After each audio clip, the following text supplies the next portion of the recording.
A massage chair might seem a bit extravagant, especially these days. 8 different settings, adjustable intensity, plus it's heated, and it just feels so good. Yes, a massage chair might seem a bit extravagant, but when it can come with a car, suddenly it seems quite practical. The all-new 2025 Volkswagen Tiguan, packed with premium features like available massaging front seats, it only feels extravagant. Brew Strong is brought to you by Blickman Engineering, home of the Riptide. Visit them online at blickmanengineering.com.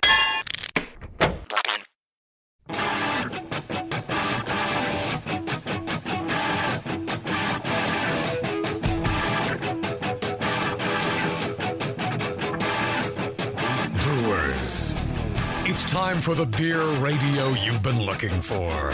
This is the show that dispels myths, tackles the toughest topics, and makes no apologies for geeking out on beer. Hosted by 2 guys that drink before they think, Jamil Zainasheff and John Palmer. This is Brew Strong. Hey, howdy, hey. I'm Jamil Zainasheff. This is Huggy Bear. And it's TC. You're listening to Brew Strong on the Brewing Network. And today we have Jamil back with us. Thank you, Jamil, for joining us so much and leading us off on this. It's been quite a while. Alive. Been a rough 6-7 months. Yeah, and it's not over, is it? No, but I'm actually feeling better. That's outstanding. That's great to hear. You know who also is feeling better, Jamil? Blickman Engineering? That's right. They're feeling pretty good over there. You know, they make all the great products. Our good buddy Drew? Yes. Good buddy outstanding. Drew Blickman? Yes. If you guys haven't heard that show, you need to go back and listen to the show. It's not an hour-long sales pitch. It's a great understanding of the products and the people behind that brewing equipment company. And Jamil has a better grasp on what they make because he understands it all the way up to the pro range. I'm down on the homebrew range using the Anvil stuff. I'm a dedicated Anvil Foundry user. I love it. And you almost can't find anyone who has not used the beer gun. That one always comes up. Right. It's just a great product. Yeah, that came up, Jamil, at some point in time. Maybe we can go into detail on that. Someone had asked how you grouped together the 4-gun process for bottle filling at Heretic. Yeah. I think, did we use 4 or 5? I think I was going to use 5. I think it was 2 solid dozen. 2 solid dozen. Yeah, probably. But I just I think I figured out the parts to string together all the guns using like T's and nipples. Mm-hmm. So I think all the you manifolded them. Yeah, just in a manifold, and I think that was mainly just the gas. And so there's just like one gas in went to all of them, and then the beer lines I think were individual because I'm going to keep them all flowing exactly the same. Mm-hmm. If I just put one giant line in and split it at the guns, it never would have been equal. No. So we used individual lines, and if you lay them out evenly, with about the same amount of fall, same amount of rise, same distance, the restriction ends up being about the same. And then I drilled in a wood sawhorse, spaces for the bottles, so they were spaced properly for the beer gun. And the other issue was once you get to like 4 or 5 of these things, the springs are so there's too much for you to squeeze, so you have to cut down the springs or replace them with softer springs. Otherwise, or just remove a couple of springs because you just need it to kick it back out and close it. Yeah, and then I think there was a bar. I'd have to look back at it at some stuff to see, but I think there was a bar that you use to close or open all the valves at once.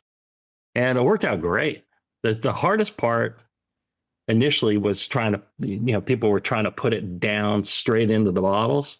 Mm-hmm. What I realized is you tilt it and go in sideways, rest the tips of the nozzles on the bottle lips, and then tilt it up and go down in. And it's super easy. And so we'd do that. And then once they're filled, we'd have like 2 guys corking them. Worked out great. 2 guys corking. It sounds like a video name or I something. mean, we did 5,000 bottles. Whoa. 4 of us. Yeah. So, I mean, that's almost as many bottles as you've homebrew filled, probably also using a beer gun. Oh, that's outstanding. Not necessarily just a beer gun, but a multitude of devices. I filled probably at least 11,000 bottles. But I bet you got more medals with the ones you did with the beer gun, though. With Liz and I, we filled a minimum of 10,000 bottles. That woman loves you, Jamil. More like 11,000. Yes. She's always there to help. It's great. So, yes, that was quite the use of a beer gun. It almost lends the question of, it's surprising that Blickman does not have any kind of a bottling or canning line. I told John about ganging them together, and he said, "Yeah, other people have." I said, "Well, why don't you sell one that either is already ganged and done, or at least sell the parts or something." John had so many great ideas. I know he wanted to listen to everybody else's great ideas too. I just don't know if he had eno space in his head for more great ideas. I think I asked him for a discount on buying several beer guns at once, and he was like, "No." Like, what the heck? Come on, dude. It's your Drew beer gun. That's I bet you. That's probably their number one most popular item, the beer gun. And a lot of people talk about the auto sparge. I've seen it in use. I just don't sparge in that manner, especially not using a foundry. But another outstanding idea, very simplified idea that they offer for you to make your brew day better. What was the best catch line? You guys are innovating your brew day? I love that one. And they never adopted. That's a Jason Petros line. Petros, yeah. And he was just like, "Oh, Blickman, why don't you use it?" He was like, "Nah, I don't know." Like, innovating your brew day is such a great line. Yes, it is a great one. Yeah. But again, John's head's full of his own great ideas. It's hard for him to adopt more. Yeah, he used the quick carb. I like the quick carb a lot. That's really nice to quick up, carb up a keg real quick. Yeah, you use it even a half barrel, like less than an hour. See, that's another thing. So I remember talking to him about that. He was like, "What products do we need to make?" I was like, "Well, something that carbonates quickly." I told him what I was messing with was just recirculating beer with a carb stone. Yeah. And I said, you can, if you set the size of the bubbles and the flow and the pressures right, you can just, you don't even have to recirculate the whole thing over and over. You can just transfer it once and it's carbonated. And I said, that's something that we do in pro breweries. I said, you can make a consumer version of that, and people would go crazy for it. So I remember it was some years ago. He's like, "All right, I'm on it." So he had space for some people's great ideas then. Jamil's. Yes. Huggy was using that when he was doing all his test beers for opening up third brewery you were working at, the one that was your brewery, Huggy? Yeah, local group, yeah. They were right, yeah. Putting out 3 different beers every week, and he was carbing them to be served that Friday for samples. 5? Brewing 3 times and doing 2 split batches. So I had 5 kegs a week at a carb up. So yeah, that thing came out in handy. Real nice. Yeah. It was just slim kegs, corny kegs, but it worked. They were great for those too. Great gear. They've somewhat conglomerated the sites, but there's 3 product lines, and I wish they were all easily just you can see across them. They've got their Pro Series stuff, they've got their original Blickman Engineering stuff, and they've got the Anvil stuff. And in my opinion, it's all great. There's no reason to differentiate, and you could find any single piece at a pro brewery or maybe at somebody's house, except for maybe those slim 3 barrels you might not find those at somebody's house necessarily. I would bet there is some home brewer has that. You said it fits their doorway, so yeah. I bet you there's more than one home brewer who has it. That's a great. I was thinking as I said, I was like, "Oh, I bet I'm wrong." Yeah. Right. I never doubt the extent to which homebrewers will equipment up and spend crazy amounts on a hobby. And they've been our sponsor for longer than I was even aware of the show. I had caught on maybe a year after you were live with this show, Jamil, and they've been sponsored the whole time. Outstanding company, outstanding people, outstanding products. Yeah, good folks. I don't. You know if Drew checks in on the that email address that John used to get his feedback that was the wrong one. Maybe it was info or feedback at blickmanengineering.com. Which after saying that for like a year or so, John told me, he said, that email address doesn't really exist. And I said, oh, why didn't you tell me? He goes, no, I had him create that email address. And he goes, I get him now. I'm like, okay. Because I thought at one point he told me, feedback at Blickman Engineering, but he just, whatever. So maybe you said, send me some feedback at Blickman Engineering. You said, okay. Feedback at BlickmanEngineering.com. Yes. Something like that. Yeah.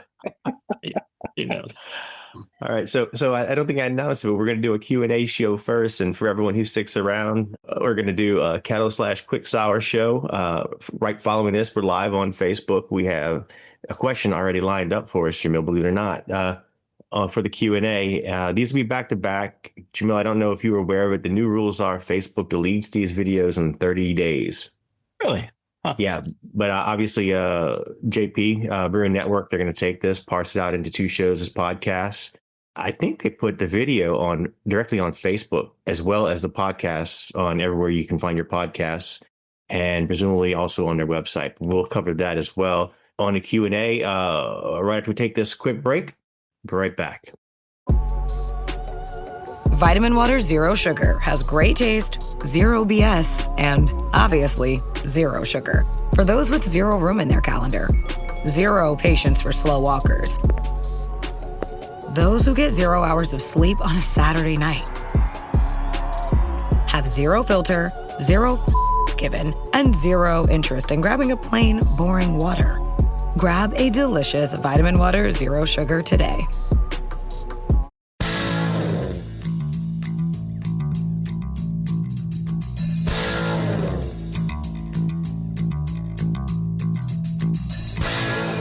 Learning to brew has never been so disgusting. This is Brew Strong. And we're back, and today we have Jamil on the show, thankfully again, and Huggy's back with us, and we're doing a Q&A. And so Jamil, I kind of discussed it right before the break. We get more questions than I would like to get. People can't seem to find the shows. Mike asked, he couldn't find the podcast. No, he couldn't get his to play on his phone. Unfortunately, we have 3 people that are all Android users, and I think Mike was an iPhone user. Mike, I'm sure YouTube works on your phone, and now YouTube has YouTube Music, and YouTube Music has, from best I can tell, the full archive of our shows. That's where I go to listen to the shows as much as I can stand listening to myself, and always referencing the knowledge that was put in place before I joined the team. Jamil, do you use a podcast player in general, or an app that's? I don't listen to anything. Yeah, listen to any podcast really. He just knows this shit. He doesn't listen to nothing. Yeah, I'm just like, I don't know. I certainly wouldn't be listening to my own. Right. And I used to listen to some back in the day. I used to listen to the Brewing Network and also to the guy and Steve. Basic Brewing. Yeah. I was listening to that before Derek Lintern with NOLA Brewing. He told me about the Jamil show, which is when I found Brew Strong. All right. Yeah. No, I have no idea. There's this thing called the internet, and then people click, and that's how it's done. Yes, it is. Huggy, do you have a podcast app you use on your phone?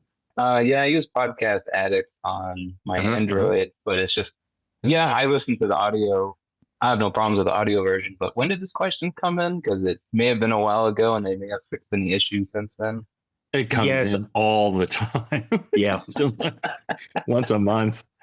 I try to bring it up every show because it comes up so much. Yeah, I want people to know where to find this wonderful info. Of course, if you're not listening because you can't find the podcast, then I can't tell you how to find the podcast.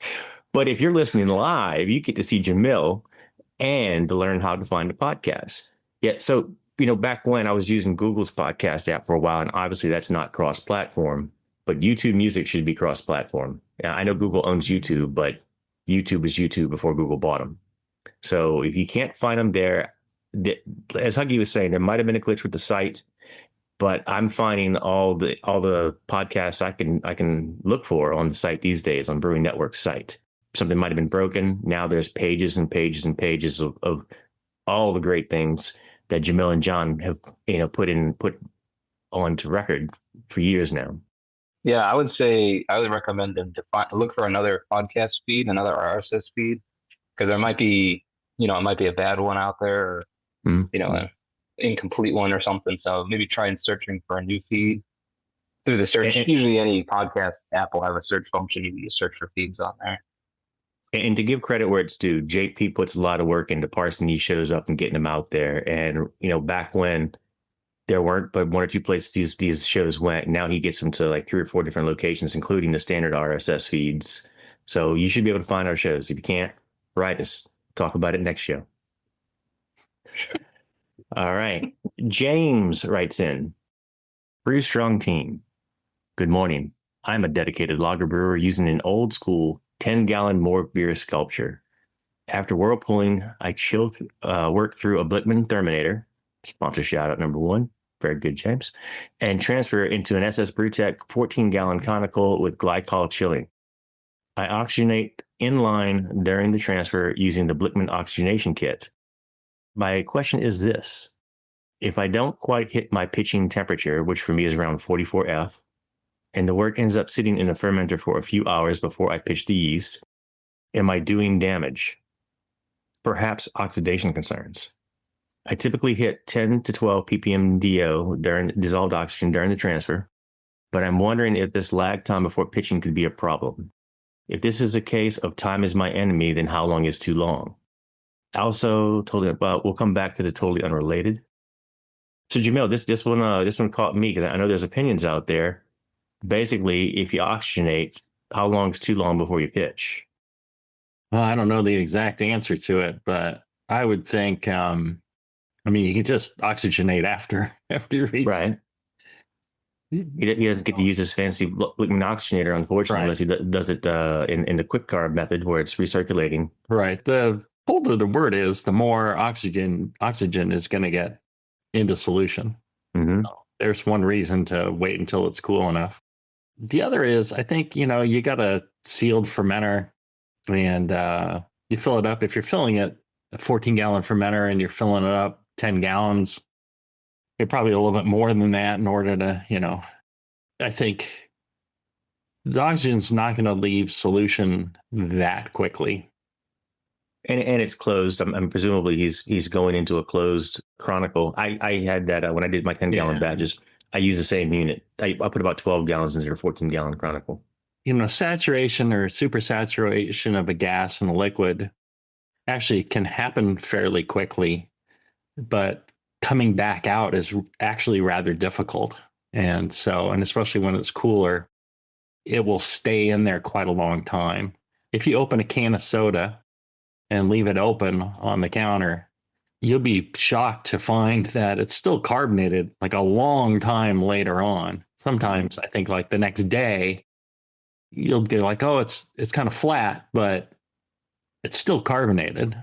There's still carbonation in it. It's lost quite a bit, but so it takes quite a while for all the oxygen to leave. So, it's hard to say how long is he waiting. If he's waiting, an hour, I'd be like, yeah, it's fine. If he's waiting overnight, I'd be like, it'd be better to oxygenate after you've transferred and after it's hit temperature.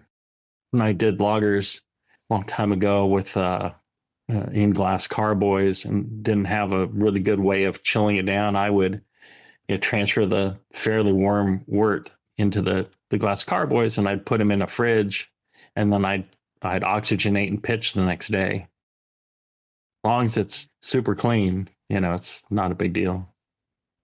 The danger is in allowing the bacteria and wild yeast. Right. Huggy, thoughts? Yeah. I was gonna say I know a few times as a professional I've brewed without my yeast, and then the yeast doesn't show up or it gets stuck at the UPS and I gotta go run out and grab it from the location. So I've pitched yeast late multiple times. If you're pitching a couple hours later, it's not an issue.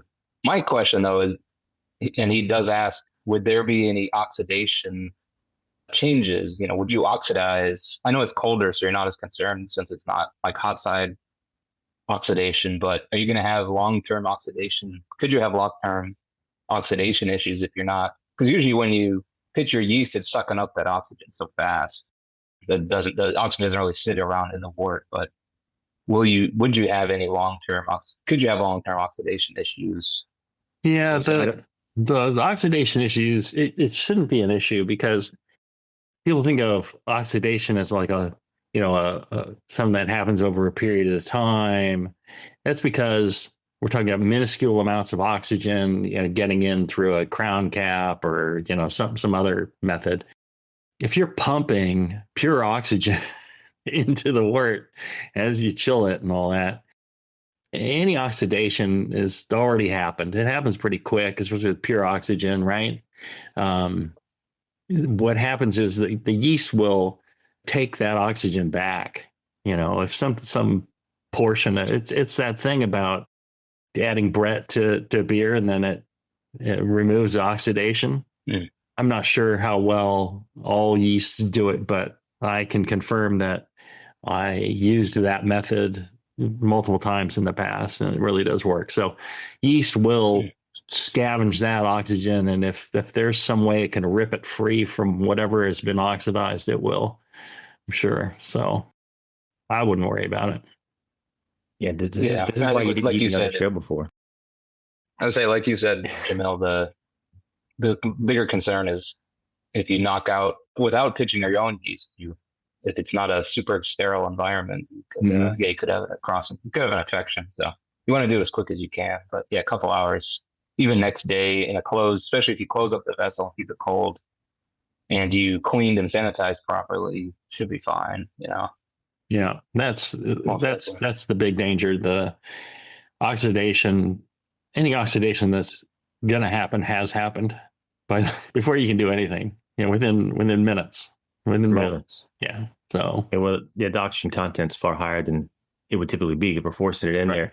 Yeah. So that might be a polarizing thing. And I don't think we have someone to play devil's advocate on it. The whole reducing your DO the whole way through the brewing process, as in the wort making process, as in trying to blanket your mash, et cetera. I don't follow that practice. I've not heard you speak to following that practice, Jamil and Huggy. And you called it out. I mean, the thing I was going to bring up is when you mentioned the pass, Brett will scrub oxidation from beer. Mm-hmm. There's no reason why SAC won't do something similar, because you have hit it with O2, and SAC's going to do everything it can to get all that O2 and use it to make more SAC. Yeah, and other aspects of oxidation like hot side aeration, Budweiser still does that cascading thing with the hot wort, and Bamforth's like it doesn't matter. So Charlie Bamforth is just saying there's no worry about hot side aeration because the yeast proper fermentation will take care of it. The only argument I've heard is people claim there's a color difference, and if you're fighting a color difference, then maybe that's a variable you can play with. But the color will get lighter. You take oxidized material, like I said, oxidized beer. I had beers in barrels for like a year before I realized that nobody pitched the Brett strains for Worry, which is a real blonde beer. A year? And like a year. And I was sampling all the barrels. And I'm pulling a sample from a couple of barrels. I'm just like, it was brown. I'm like, this must not be the right beer. I mean, somebody must have made a mistake. This is some like brown beer that somebody put in. It was so dark. And I smelled it and I'm just like, well, it's like oxidized Worry, oxidized, and beer, and I'm just like, somebody screwed up and did not put the bugs in there. And so I told my guys, I'm like, barrel number, this one barrel, there was like 4 barrels. I said, hit them with the dose of the Brett. And they're like, why? It won't do anything. I'm like, no, it'll clean it up. They're like, I said, look, just do it for me. And so I checked it like a month later, and it was bright and the same as all the other ones. That's very cool. Wow. It just completely took the color back out of it, because a lot of the color is from oxidation. Right.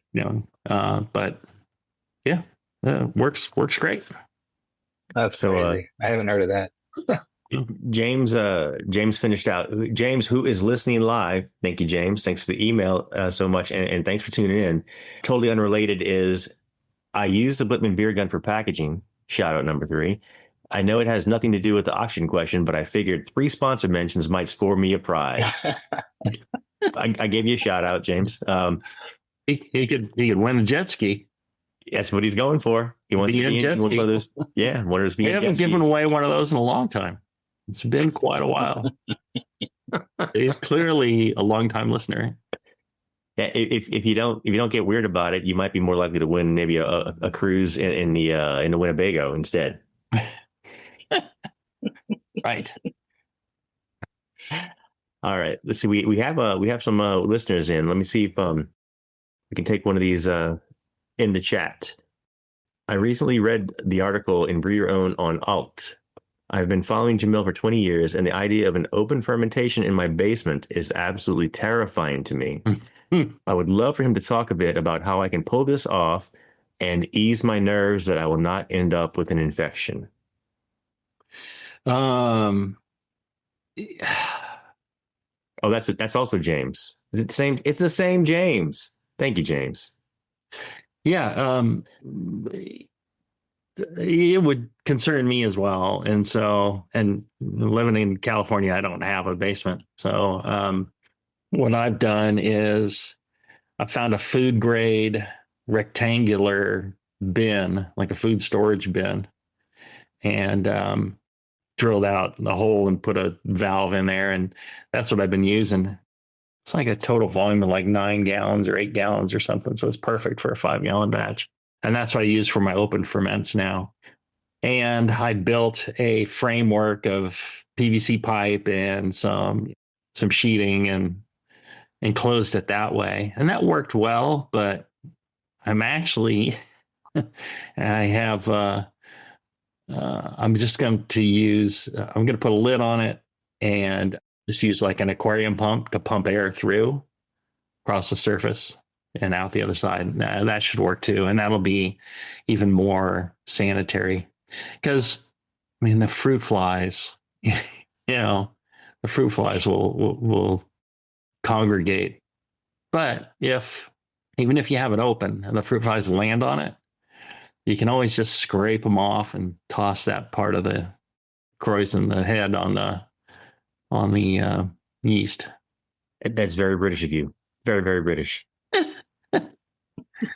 Yeah, you see it. We were at Sandbrooks, and meeting with the homebrewers club, and I remember going around to the fermenters and looking at the open fermenters. They weren't truly open. They had a lid thrown on them, but the edge of the lid was not perfect. And so there was, like a good 1/2-inch gap between the lid and the fermenter. And there was a pile of fruit flies there. Must have been, 10 or 20,000 fruit flies just standing there in the breeze of the CO2 and the alcohol coming out. And I was just like, man, that's a lot of fruit flies. And he's like, yeah, but you've tasted the beer and the beer's clean, right? Yep. I'm like, yeah, absolutely. It's like, yeah.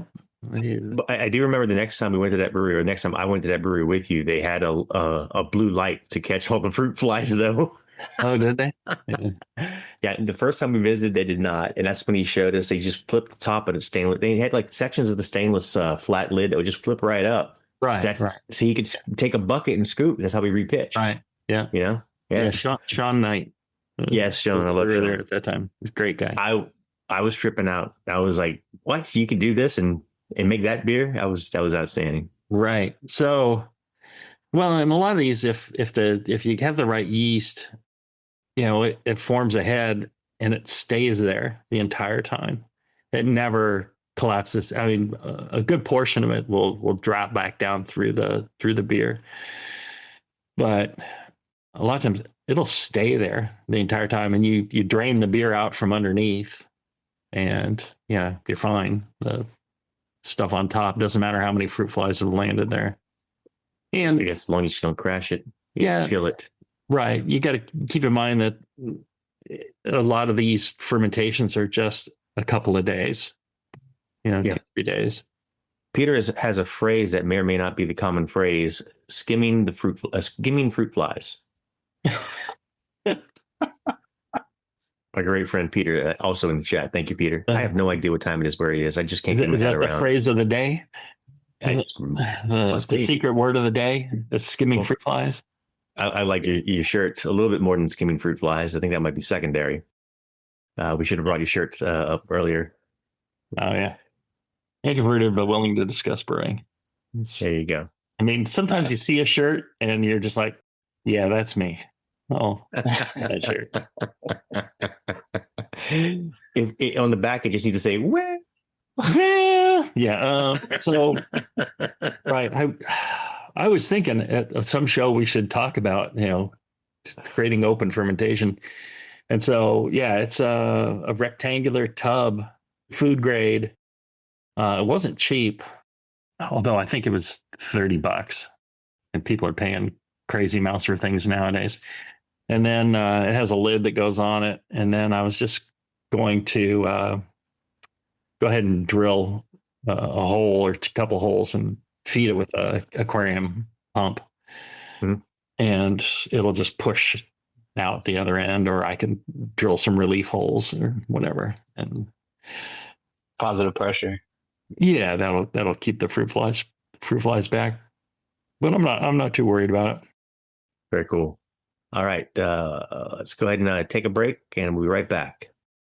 Are you looking for a simple brewing system that's great for all grain brewing, but everything on the market seems to be full of compromises? Blickman Engineering has the answer. The Blickman Brew Easy All Grain Brewing System. The Brew Easy is a complete system with easy upgrades and a beautiful compact design, perfect for any size brewing location. At its core, the Brew Easy is built on two gorgeous Blickman Boilermaker brew kettles, a high-temperature March pump, and either a top-tier gas burner or the new Boil Coil electric heater. The Brew Easy adapter lid allows the pots to stack on top of each other, forming an efficient, strong, and compact brewing setup that comes in 5, 10, and 20-gallon batch sizes. Upgrade your Brew Easy system with full automated control by adding a Blickman Tower of Power temp controller, and make moving around easy with the Blickman Kettle Cart. The Brew Easy is modular. If you already own a Boilermaker kettle, you can build your Brew Easy by purchasing just the modules you need. The new Brew Easy all-grain brewing system. See it today at BlickmanEngineering.com and brew with Blickman quality on your new Brew Easy.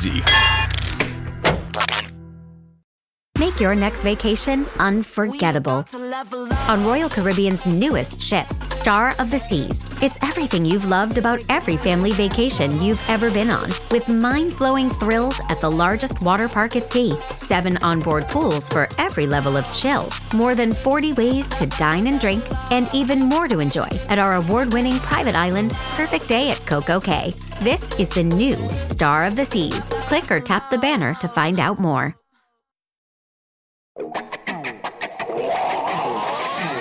Back to the beer guys that make other beer guys look like wine guys.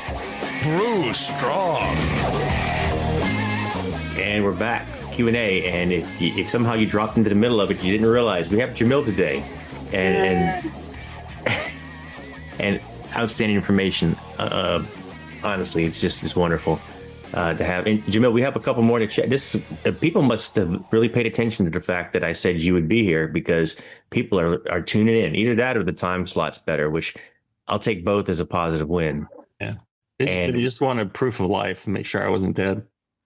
Now they'd be gone already. They'd have like screen capped and left, but they're still here. They're here because they love you, Jamil, just like for insurance purposes. All right. So in the chat, Steve is brewing tomorrow. Way to go, Steve. Brewing on what is that? A Thursday? That's what do you do for a living? I want to know and do it also. He may work Friday through Sunday. That's a good point. His weekend may be Wednesday, Thursday.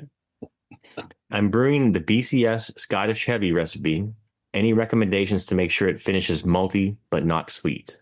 All the grains that are in it, well, pretty much, if you purchase quality grains and you make sure it's not contaminated and you get good fermentation, it won't be sweet.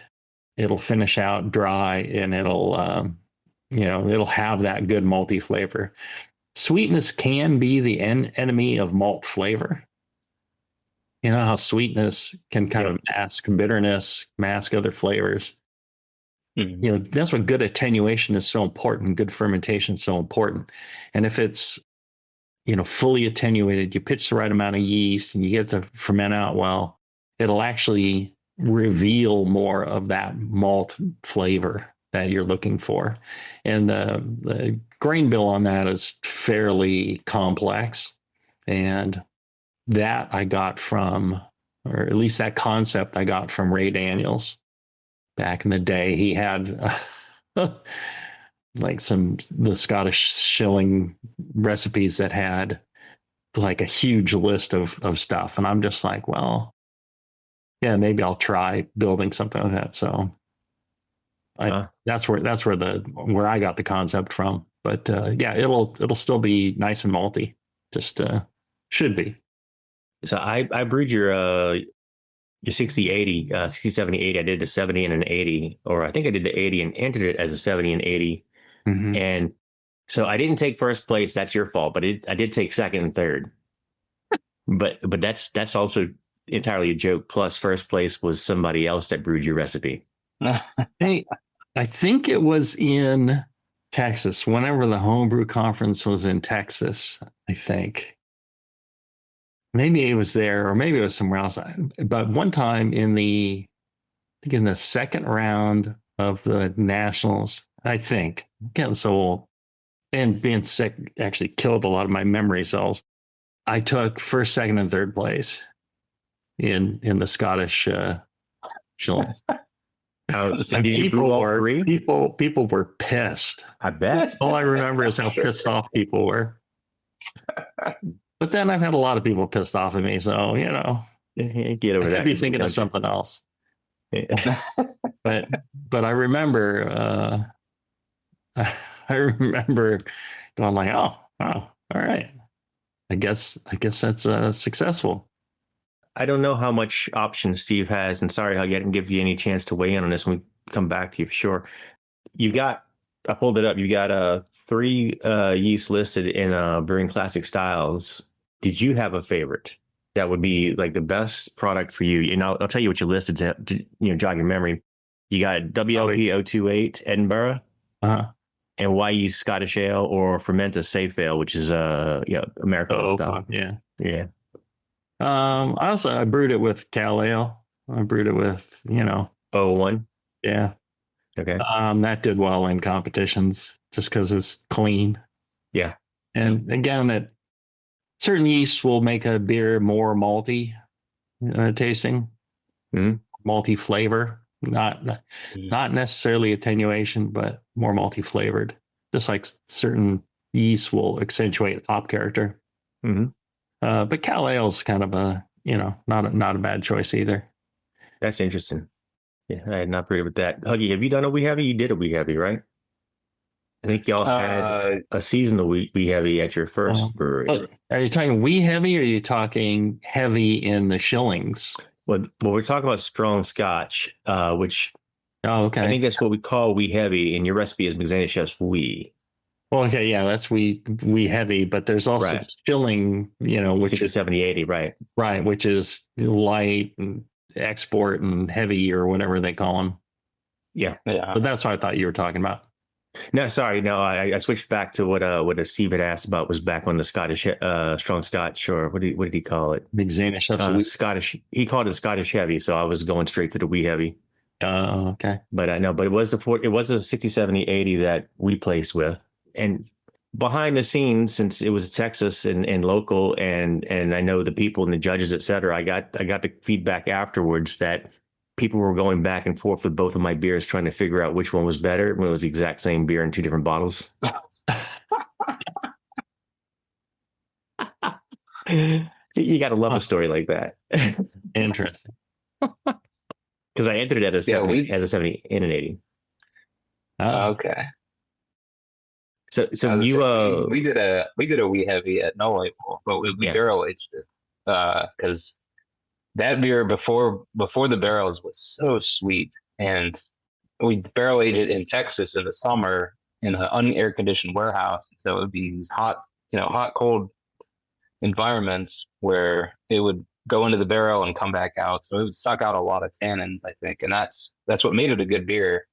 It's won a bunch of medals, and I think the beer they never released the beer by itself, and I think it's probably a good idea because it's so sweet of a beer.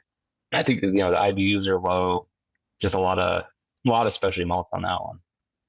So yeah, I like what you're saying though. If you attenuate it though, and you get the right recipe, then you don't want that sweetness necessarily. It kind of covers up the nuances of the malt character. Yeah. Yeah. Anybody when they're like, yeah, how do I make something malty? Oh, I'll just use a less attenuative yeast, or it's like, no, you always want your beer to fully attenuate and a lot of times the more the better, because it really does help accentuate the malt character, grain character. Good stuff. All right. We've got quite the activities. I'm double checking. Had to do a production issue weekend, comp day. Oh, nice. Steve's got the day off because he worked extra. I like when you actually get a balance in your work life scenario that's actually offered by the company you work for, Steve. So congratulations on that. He's brewing with Imperial Tartan. I'm not familiar with Imperial Tartan, and I don't have my conglomeration spreadsheet up, but I can't remember the gentleman's name that produced it to tell me what Tartan crosses over to. So Steve, he says 70. So no. Okay. So he's brewing a 70. Steve, that recipe's outstanding. You're going to have a great beer. Don't worry about it. Just knock it out. It's a great recipe. And yes, it is. Like I said, those are the ones I won all three. First and third. I don't know where it was or what time I did, but definitely I've been in a competition where I placed with first, second, and third with the 60, 70, and 80 shilling beers. That's amazing. What was that? Was that 3 different recipes, 3 different beers? 3 different recipes, 3 different beers. I'm not a cheater like Travis. Like I am. Yeah, you don't want to know the tricks I've pulled. I don't want to know anything you've pulled. That's although I will say I've got like 6 or 7 different pale ale recipes that have all meddled, despite my best efforts. All right, so this is a good throwback when we have where's it at? Jason asks also in the chat. You see, all you people that aren't going in the chat, you're missing out because you get direct feedback to us. We do answer. Jamil has mandated that I answer all of your questions, period. We do answer the newest ones first, as James is well aware with the question he sent in. But here's Jason in the chat right now wants to know, was Dogfish Head 120 your most difficult clone? And by difficult, I don't know if he means, was it the most difficult one to match? Because I don't think it would be that. Or was it the most pain in the ass beer you ever made? He might mean that. Did we do that on Can You Brew It? I don't recall DFH, but I don't doubt it. I think you did a continuously hopped. One of the Dogfish Heads continuously hopped. I don't know if it's the 120 or not. Yeah, so I remember I was at the Chicago Homebrewers Conference with a bunch of my buddies from Quaff, and one day we went to get like some Cuban sandwich someplace. I wasn't too far away. I went there, and then like on the walk back, we stopped in this bar, and they had bottles of Dogfish 120. And this is quite a while ago. This is before it really was anything. And the labels were a piece of white paper that somebody had written on it with a ballpoint pen and then taped it to the bottle. And that was the label. And I remember getting it, and it was sweet. It was boozy and sweet, and I didn't really care for it. But yeah, I don't know. It doesn't seem like it'd be that difficult to clone. I think the process is pretty straightforward. Probably the hardest. You did a show on how you can make big beers. So, and I wish I knew the date, and I hope Jason will look it up, because you've made some massive ones when you were at Heretic. Yeah. Adding sugars. So I think that's where you were going. Sorry, Jamil, go ahead. Feeding a beer. And actually, who was it at Dogfish that helped us? The way that they were doing 120, I think he said at the time, was using like Cal Ale yeast, I think. It wasn't like a high gravity yeast. I think it was like Cal Ale. Then, they would dose it with corn sugar and nutrient, on whatever basis. And they were very nice, and it helped us, with that information. And that's where we kind of went from. So we were able to drive beers up pretty high. We did, I think the one that's probably closest is like whale juice. Mm-hmm. That was like an 18%er IPA. The trick is you want them to drink like a regular IPA. It gets hard when you get up there that high. Yeah. But yeah. How many additions are you doing on those during the fermentation with sugar? How many different additions? I don't know. Is it like a target percent that you're adding each time? Go up percent of the beer. Only want to grow it so much at a time, so you just don't blow the yeast out the water. No, we would. I'd have to look back in the logs. I don't know that we truly perfected it, but we got pretty good at it. And I made a calculator to tell us, because one of the tricks is to add the sugars in to ferment. You have to be careful, because if you add too much liquid, it's like the problem with adding fruit. Fruit can actually lower your ABV. It just depends on the fruit, how much sugar there is and how much other liquid there is. Sometimes it can raise it, sometimes it lowers it. Just depends. Yeah. So the same thing with adding, if we wanted to heat sanitize our dextrose. Mm-hmm. But the thing is, you've got to add water to it. And if you're adding water, then it makes it more challenging to, get your ABV up. So I made a spreadsheet that, from all the data points we had, we did some lab work to see how much dextrose could possibly be dissolved, grams per mil or whatever. And you're making a syrup. Use that data. Oh yeah. And then, so it depends on temperature, depends on, so I made a spreadsheet where you can put in, your beer volume, beer temperature, and what you want to add. And then it'll tell you what your ABV should be, and what your new volume will be, and what your new temperature will be. Because we would heat this up to near boiling and then add it. And before it chilled. Yeah. We'd add a hot, because otherwise it'll just drop back out. So we would, we would use hot liquor, which we generally kept around 185. And we would mix the dextrose with the hot liquor, and then we would add it that way. And we would do it generally daily. So part of the trick is you don't want to add it when the yeast are giving up, because if you do, you've just added a bunch of sugar, which is going to make your beer sweet, and it's not going to drink as well as something that's well attenuated. So you always had to make sure you didn't add too much, or you didn't, overdo it. If you put a ton of it in, the yeast will a lot of times will shut down. So we would add like, I don't know how many pounds per day, and over a certain period of time. And then if it looked like it was slowing down, we would stop. So Huggy, this kind of rolls into what our next show is going to be.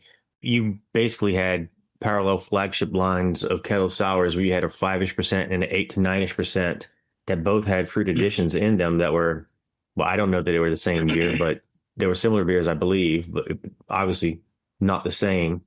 Did you add anything late to kick the ABV up other than the fruits? No, I was just doing, I was doing a 5% sour, and then adding the fruit at the tail end of fermentation. Usually when it's slowing down, but not finished, but not, not the beginning. And then, we did the 8%, same thing. I added more fruit. It was a higher fruit ratio for the higher alcohol one, but no, I didn't add any nutrients I was trying to make sure I added it when the bulk of fermentation was done to try to preserve some of that aroma and flavor. But yeah, just that tail end kind of thing. But yeah, also I never had kind an of issue with re-fermentation or anything. right. Yeah, those beers finished well. I love that series of beer. And to Jamil's point, you wanted to finish, but also you weren't going for 18%. You were going 8-9%. Yeah, that's a little different too. Yeah, so you hit on some great points, Jamil. For me, you got to get the sugar in there before it slows down too much. You can't wait and try to re-kick it off. That's going to be not fun. 2, Jamil's talking about sugar that falls out at room temp. That's, if you look up on the internet, double simple sugar, this is heavier. Double simple sugar is somewhat stable at room temp, maybe not fridge temp. So you look up double simple sugar and he's talking even heavier, which again, you don't want to dilute your beer as you're trying to grow the alcohol, because then you're not, increasing ABV to make this 18% beer. I do, and I've done same calculations probably, Jamil, because I looked at dosing my Belgians later, but I don't want to dilute. So I want to add a heavier and understand how much volume I'm going to add. So if I'm targeting a 5-gallon batch, I don't want to make my full 5-gallon batch and then add that simple sugar concoction later. I want to make a little bit less, so I still come out with my same batch size and not dilute it. Right. And so I imagine you can probably melt dextrose or melt sucrose, and then you pour that in somehow. But I would just warn people to be very, very careful if you are using hot sugar water at all, because you get that on you, it will burn terribly. Oh yeah, it could be deadly. So you have to be very, very careful because of the massive energy in there is considerable. So if you're cloning, maybe your 16 ABV clone, 60% ABV clone is fine. Don't have to I'll go all the way up to 18%. So, take it easy. Right. But yeah, so on Dogfish 120, the hop additions are continuous for 120 minutes. And then, you feed it sugar to get the ABV up there. I forget what the ABV on it was. It was something like 20, 25, something like that. I don't know. It's pretty high. Yeah, it's a lot. I think that one is the changes. It used to change every year. So right, depending on when it crapped out. Or the challenge. Yeah, right. But those I remember the earliest product was pretty darn sweet, and so I think they probably got better as they learned, like we all do. Yeah. Well, not to anger either of the big Sams in the industry, Sam Adams, Mr. Cook, or Sam Clagione, which is the same company now, but both of their super large beers, some years are outstanding, some years are a little harder to take. Utopias can be outstanding or Utopias can be hot, but I mean, you're making an incredibly difficult beer to make.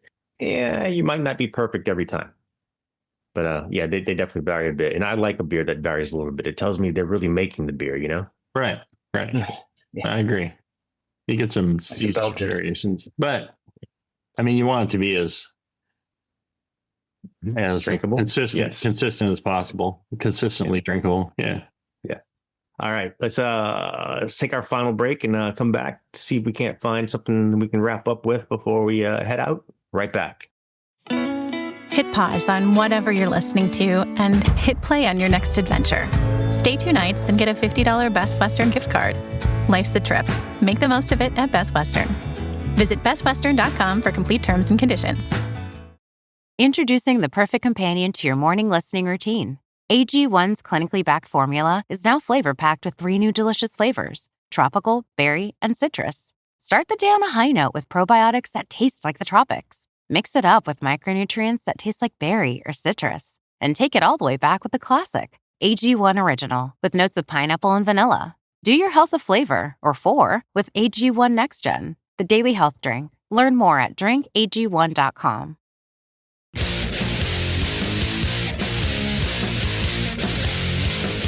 Back to the two guys that know how to turn beer into beer. This is Brew Strong. And we're back with Brew Strong Q&A. And if somehow you finally dropped in at almost the end, Jamil's here, Huggy's here, and we're about to wrap this one up. And if you listen live, we're going to have a kettle/quick sour show following this one. And all right, let me find something we can try to cover. Let me double check. I don't think we have any more questions outstanding. No, we don't. In our chat, we've had a great chat session today. You all should be on. Anyone who's listening that was not here. All right. See, we can't tackle this. Mike asks, "Hey, Jamil and John, save this for an occasion where we can halfway make them satisfied. I have been a long time being listener and want to start off by saying thank you for all the wisdom you have shared over the years. I have a question about switching over to all grain, though. I understand that the conventional method requires 3 vessels: the hot liquor tank, the mash tun, and the kettle. The question I have is that, can I do this in just 2 vessels by using the kettle to heat the sparge water and then just recirculating through the mash as it drains back into the kettle? If so, are there any pros or cons to this, or anything I should look out for? Thank you for your time." Are you following what he asked? I pretty much, yeah, I guess you probably do it in just 1 vessel too. Yeah, I mean, you could do brew in a bag style. Yeah. You know, you do full volume mash. Mm-hmm. This is somewhere between a full volume mash and a reiterated mash without reiterating the mash. It's adding heated sugar water back into your batch to pull more sugar out. Yeah, which will work. I mean, might work better than, because if you can run the liquid through and make sure it gets to every grain and every bit of sugar in there.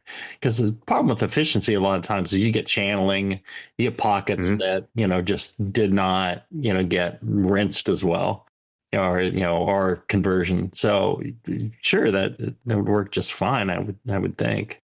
Putting the stronger liquid back in. We did some batches at Heretic where, and this again came from a discussion with Blickman one time. We're sitting at the Homebrewers conference, and we started talking about, somebody was asking about or maybe we did it as a show. Somebody was asking about, how big a batch could you make in one of how strong a beer could you make in one of the Blickman pieces of equipment?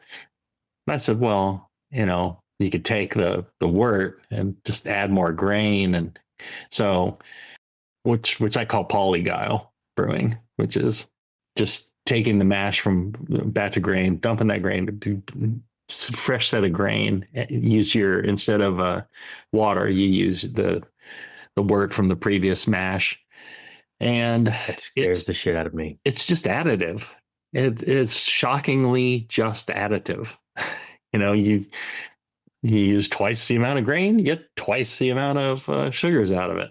It's, you do it twice, do it 3 times. I don't know how many times before it would stop working, but it surprisingly works really well.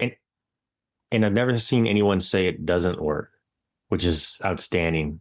Right. Well, maybe because you don't have any haters, Jamil. But yeah, we took Evil Twin and essentially just doubled that recipe and brewed like a 15%, 14 point something version of it. And with Yippa from Evil Twin Brewing. Yeah. So we did a collab and worked out great. It's a slow runoff on the second iteration once you get up into the 38 Plato or whatever it was, it's to slow down a bit. My guys were not too happy about it, but I'm like, hey, So that works. Yeah. But, Travis, you have more experience with brewing a bag and, Yeah. I mean, what would you do? Would you do brew in a bag, or would you do this, what he's talking about? Because if he wants to get into all grain and he already has a kettle, just buy a bag. Yeah, I do a modified brew in a bag where I do a small sparge as I hang my grains over my kettle, but I am mashing in my kettle. It's the Blickman Anvil Foundry. It's not designed to have a second vessel, but I have one because it's I went from 3 to 2. I couldn't go from 3 to 1, I guess. So I do not a full volume. I do most of my hot liquor, most of my mash initially, and then I add up to somewhere around a gallon to top off after, as I've got all my grains hanging above it in this massive sack that make just about anybody jealous. And I just add the hot more sparge water through it, like I'm sparging, and it's not complex at all, and it's not as fast as brewing a bag in theory, but I'm not in a rush. And it doesn't take as long as sparging again, but I'm not in a rush. You're getting a good efficiency out of that, yeah. I do. I mean, I get a little over 80 on most of my batches. I've got to have that's great. I've got to, yeah. If I'm not over 1080, I'm like 82, 84% efficiency. Not that I care about $2 worth of malt. It's just that's what I'm getting. I tweak my recipe to get that, and it works out. I mean, I lose wort in beer at every step of my process because a couple bucks of malt doesn't matter, and in 15 minutes of my time doesn't matter so much because I'm a home brewer. But yeah, it does work well. I would be interested if Mike tried what he's talking about. But yeah, I think brewing a bag system would work better for him. And if he can't get his head around not sparging, fine. Your other vessel is your HLT. That's what my other vessel is. Just top off a little water at the end. Yeah, I was gonna say when I was doing all grain as a home brewer, I had a separate igloo cooler to hold the hot water for sparging. Yeah, because I'd have my kettle to heat up the water for brewing, mash in with that water, but then I heat up extra water and throw that in just in a cooler, an insulated cooler, and it would hold the temp really well. So it's cheaper than buying a separate metal pot. And it holds, especially if it's insulated, it holds the heat really well. So most of us have coolers, Yeah. Sitting around. You could easily add a cooler. You could add a cooler and have his 3-vessel system. That's what my 3-vessel system was. Yeah. I mean, when we did the pilot batches at your place, Huggy, you had kettles for every step of the way, and that's how we did it. Yeah. But as an all grain brewer, I've never had 3 separate heated vessels. I mashed in a cooler, heated my sparge water separately, and had my kettle. Yeah, there's options here. I bet Mike can handle this. All right, so time flies, Jamil. Yep. Love having you on the show, man. I hope we can have you on future shows moving forward. Everything's moving in the right direction. It's outstanding to see you. Love seeing you. Yeah. Well, thanks for taking care of the show. Well, I don't know if you listen to the shows, so I listened to one. I sounded good on one. You probably listened to that enough. One. Yeah, that's enough for me too. I fell asleep. Honestly, I was listening to some podcast on my phone the other night, and I fell asleep when I woke up. One of our shows was playing, and I don't know how that happened necessarily, but it took me a minute to figure out which one it was, and it did sound far better than I thought it did. Which I'm not saying that means much, but I was impressed. Yeah. I was impressed. The good news is our wonderful sponsor, Blickman Engineering, I think they're locked in for the full year. So nice. I've got time to improve. It's how you finish. Got to finish strong. Well, and I tell you, those folks at Blickman Engineering deserve everybody's support for the things they've done for the homebrew community, for decades. Really good folks.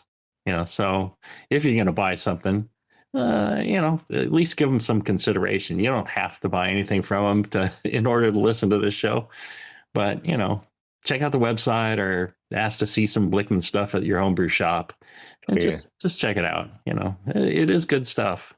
Maybe not exactly what you need. Well, then buy something else, but still give them a shot. They're good people. Absolutely. All right, everybody. Again, if you're online, we're going to talk about kettle/quick souring. I believe we're going to cover from the actual kettle souring through the various yeasts that do sour. So if you're not listening online, give JP about 2 weeks to parse the next show out, and you're going to have an outstanding show. Brew strong, everybody. Brew strong. Brew strong.